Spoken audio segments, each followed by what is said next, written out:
はい、お世話になっております。Cruxay でございます。Welcome back, or welcome to the Cruxay in Japan channel. Here, for those of you who are new here, I am Cruxay, a Canadian living and working in Japan for the last decade. Today's video is a continuation in my two-part series of Are You Really Sure You Want to Live in Japan? Check out my 3 not so good reasons video, which I will link in the description and here. If you are new to the channel, please do kindly like and subscribe. Hit that little bell if you're in the mood. Your support would go a long way to help me making more content like this. Right, let's get into it, shall we? I'm starting out with pretty good reason number 1. Your ability to learn the language increases exponentially. Let's start out with an obvious one. If you really want to improve your Japanese, there is no better place than the Seishin Totoki no Heya of Japanese itself, Japan. This is essentially flipping the language barrier of the cons issue in my previous video on its head and doubling down. 40,500,000 all in. If you're currently studying Japanese in your home country, let's face it, your options to really fully immerse yourself pretty much stop when you leave the bedroom. Living in Japan, there really is no better way to go full out with your language studies, with instant and unlimited access to the language being in your face the moment you actually leave the house every day. In Japan, every damn thing is Japanese. The TV, the people, train maps, restaurant menus, cats, dogs, everything is in Japanese. When you return home at the end of every day, your brain should essentially be ready to pop with all the language and culture you've been able to absorb. And that's another important point. You also get to absorb the culture, which is an important part of learning a language. It is worth noting, however, that in Japan, especially in Tokyo, you can get by with very little to no Japanese, and I've known many people who have done so. Although it can be very comforting to have English-speaking or non-Japanese friends, make sure to expand your social circle to those who don't speak any English if you really want to get the most value out of being here. Plus, for those of you who do want Japan to be just like one of your Japanese animes, there's always good old Akiba. Gaigokujin. It's pretty clever, actually. For convenience and quality of life. This is particular to Tokyo and most other major cities in Japan, but even some rural places in Japan I just feel have a much more structured and convenient way of life compared to other parts in the world. The way I often describe it, living in Tokyo, between work and home, I can literally get every single errand done I need to between point A and point B. And although this may not be exclusive to Tokyo only, and I'm sure other big cities have similar infrastructure, what they don't have is the added customer service experience on top of this. I have never, in my 10 years of living here, had to walk into a Starbucks and get attitude from a 16-year-old barista who thinks they own the place. Good afternoon, welcome to Pop Copy. Can I help you? Nor have I ever ordered food in a restaurant only to have the waiter come by every 5 minutes and ask, "How is everything?" with a big fat smile on their face, knowing they're just trying to increase their own tip. Should we not tip her?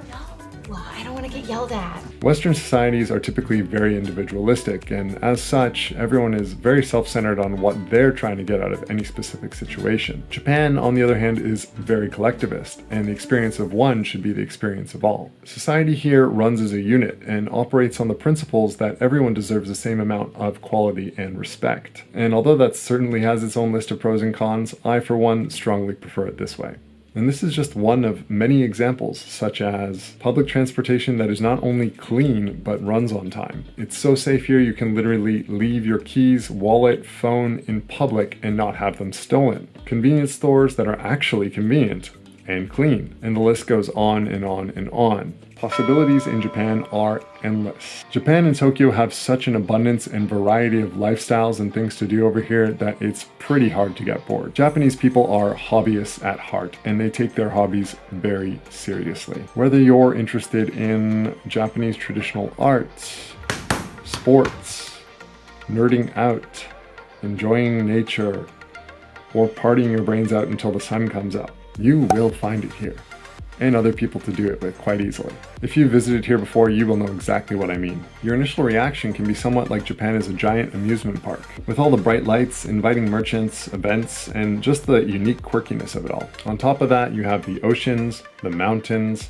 and beautiful nature literally 1 to 2 hours in any direction, pretty much no matter where you live in Japan. Access to hobbies like surfing, skiing and snowboarding, hiking, camping, or anything to get you out of the big city and unplugged is literally a bus or train ride away. Japan is also a country of mega foodies. Beside having its own rich food culture, it does an amazing job of replicating other countries' cuisine. You can tell this is true because whenever you turn on the TV, literally 90% of it is dedicated to people eating food. This point could easily be a video, if not a channel in itself, as there are YouTube channels dedicated to food in Japan. It's that good. I could go on, but in the interest of time, I'm going to leave this point here. And just end this point by saying you'd be hard-pressed to not have any fun here unless you really tried, or just hate everything in life by default. My Cruxay wisdom, having survived here for the past decade now, start out by making a comprehensive push-pull factor list. List up all the things you feel are pulling you to Japan, and at the same time, all the things that are pushing you away from your home country. Do this side by side on a legal pad and visualize some of your reasoning on paper. If the push factor is much higher than the pull factor, then maybe you need to examine why that is, and maybe fixing a few things at home would solve your need to feel like you need to escape.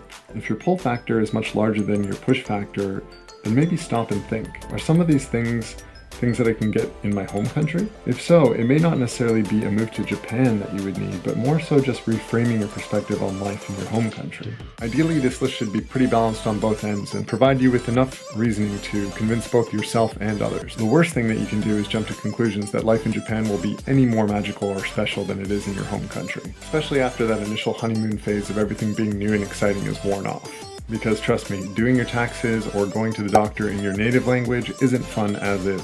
Adding the stress of doing those sorts of things in Japanese isn't exactly a magical experience. I'm not saying this to be patronizing in any way, guys. I literally came to Japan with nothing more than a desire to speak the language fluently and be a massive success. Two things I likely could have done in Canada, but I decided myself at the time that there was enough pushing me out of Canada and enough pulling me to Japan through several smaller steps. First, I traveled here for vacation for 1 month, then I studied on exchange here for 1 year, and then finally I decided to make the move to Japan permanently. Something I consider you do as well if you can. Resist the temptation to dive in head first. In this case, it is better to wade in the shallow end before jumping straight into the deep end.